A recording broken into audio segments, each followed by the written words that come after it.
Assalamualaikum warahmatullahi wabarakatuh.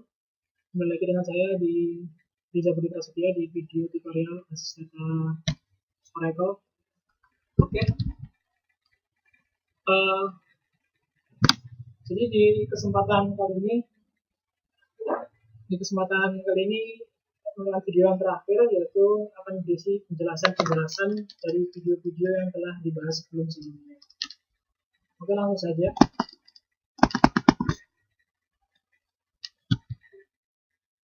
Oke, jadi yang pertama kan kita belajar tentang PLSQL. Jadi PLSQL adalah peningkatan perintah SQL dalam bentuk pemrograman prosedural. Jadi PLSQL itu meningkatkan perintah SQL. Kalau SQL biasa kan hanya select, from, itu aja kan.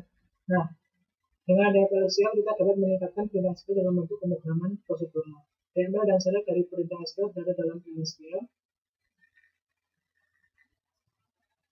Seperti itu. Keuntungan penggunaan PLSQL integrasi. Jadi memungkinkan aplikasi dan Oracle Server menggunakan library yang dapat digunakan bersama-sama dalam bentuk stok prosedur. Dan juga peningkatan kinerja. Penggunaan PLSQL memungkinkan pengiriman perintah secara blok dalam satu perintah secara drastis dapat menurunkan traffic jaringan. Lalu modular, hanya ada terpisah-pisah untuk mempermudah dalam hal maintenance dan dokumentasi. Portable, sarana yang asli dimiliki oleh Oracle ya. Dengan mudah dipindah dari satu Oracle server ke Oracle server lainnya meskipun dengan awal satu platform yang berbeda. Kita dapat mendeklarasikan variabel juga di dalam PLSQL. Lalu dapat menggunakan struktur control, loop, for while. Kita dapat juga menangani error dengan exception handling dan lain sebagainya. Lalu pemanggilan PLSQL dapat dibuat dari SQL Plus, dari aplikasi atau dari program dari PLSQL lainnya.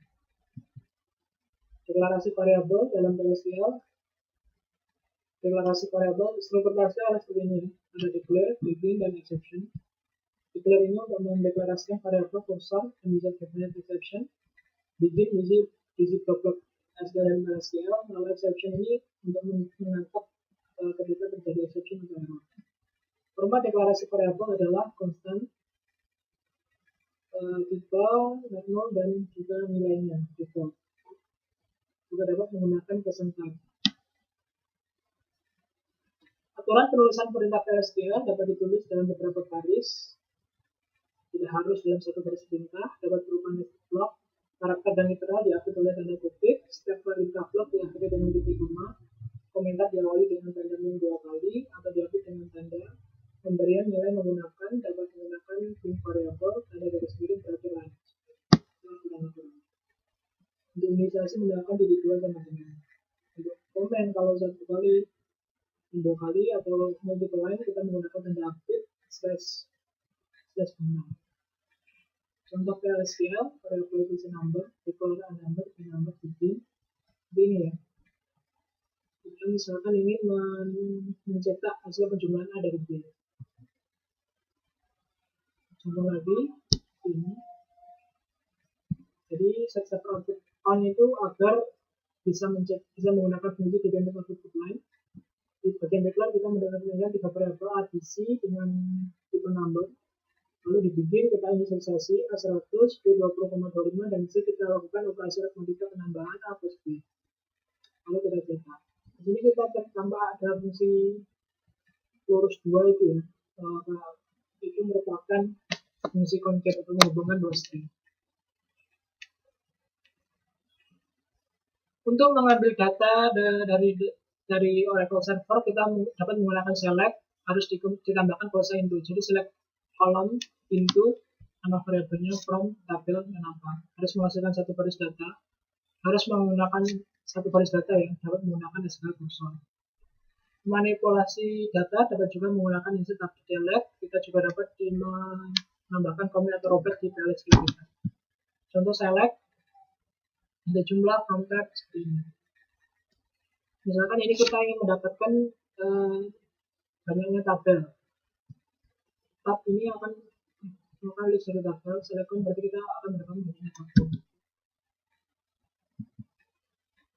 Contoh YAML, kita menggunakan update. Lalu ada struktur kontrol. Struktur kontrol itu ada if then and if then else and if, atau if then else if and if, atau case selector when expressing then, dan seterusnya. Contoh if seperti ini. Di sini kita mendapatkan jumlah tabel, lalu kita masukkan ke variabel J. Lalu jika J sama dengan 1, maka lakukan perintah ini. Ini if bersyarat, bukan if bersyarat, if plus if dan if. Contoh case, the number ini.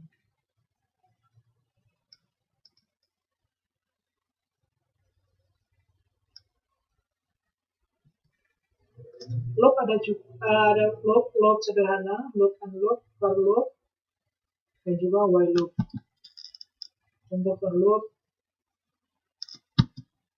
Lalu tipe data record, tipe 6 record is record ya. Ini bisa menyimpan multiple data.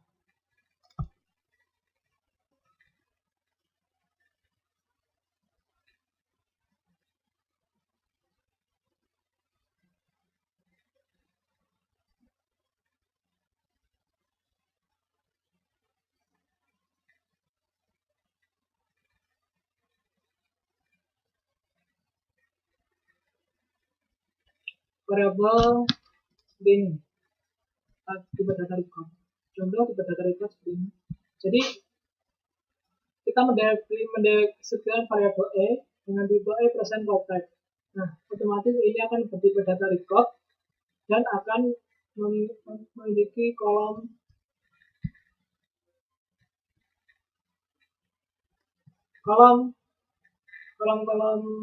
yang ada di tabel employee seperti itu.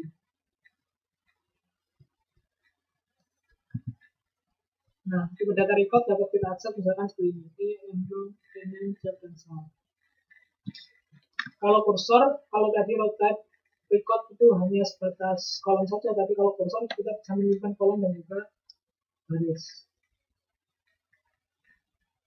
Untuk kursor seperti ini. Kursor D is select from depth. Berarti kursor ini akan merepresentasikan tentang departemen, isi departemen akan berisi kolom dan juga record dari departemen. Ini kita setelah kita kursor ini berisi kolom dan data, itu kita keluarkan hasilnya di sini. Mengenai kesalahan dapat menggunakan exception handling. Exception akan muncul jika ada kesalahan oleh record sengaja oleh user past application error. Jadi error itu muncul pada dua waktu, yaitu oleh record sendiri atau juga disengaja kita membangkitkan error atau sebagainya past application error. Jika ekspresi muncul, jika tidak ditangani program akan dihentikan, akan muncul error. Jadi jika ditangani error akan dilempar ke exception di bagian exception seperti ini. Kita dapat menggunakan when exception dan lain sebagainya. Contoh exception, kursor ada di open, program error, invalid kursor, invalid number, dan sebagainya. Nah, ini teman-teman contohnya, kita punya gaji dengan tipe yang sama dengan kolom salary di tabel employee. Lalu kita masukkan gajinya, gaji pegawai dengan nama scope. Jadi jika gaji 0 munculkan error, gaji scope masih 0. Jika tidak munculkan gaji. Nah, ini exception-nya ketika no data found. Jadi ketika ini tidak menghasilkan nilai otomatis error. Itu akan dilempar di sini, no data found. Oke, lalu kita masuk ke subprogram. Nama dari blok FLC dapat menerima parameter yang dapat dipanggil. Kalau dua jenis, sebuah prosedur yang digunakan untuk melakukan suatu kegiatan tertentu, ada sebuah fungsi yang menghitung nilai dan akan dikembalikan. Subprogram prosedur baik fungsi dan prosedur itu menggunakan baris standar modular dapat digunakan berulang-ulang. Buat prosedur seperti ini permainnya teman-teman, kita replace prosedur nama prosedurnya, is as, begin, program PLC-nya dan exception-nya sama. Gitu. Contoh prosedur di sini, contoh prosedur untuk menghitung yang nama jumlah ya. Itu untuk menghitung jumlah tabel. Fungsi prosedur yang memiliki dapat membalikan nilai. contoh fungsi seperti ini. Kita replace function, ada number, return. Ini untuk membagi. Jadi ada dua parameter A dan B. Fungsinya akan menghasilkan hasil pembagiannya. Return number is, dan jika B 0, return 0, jika tidak, return A, return B. Konsekuensi fungsi dapat dipanggil secara expression seperti ini. Select bagi 10,3 bagi B from dual. Oke, mungkin itu saja sumarinya. Terima kasih atas perhatiannya. Semoga materi yang kita bahas bersama dapat bermanfaat dan dapat memberikan bantuan dalam belajar di sana mereka. Terima kasih.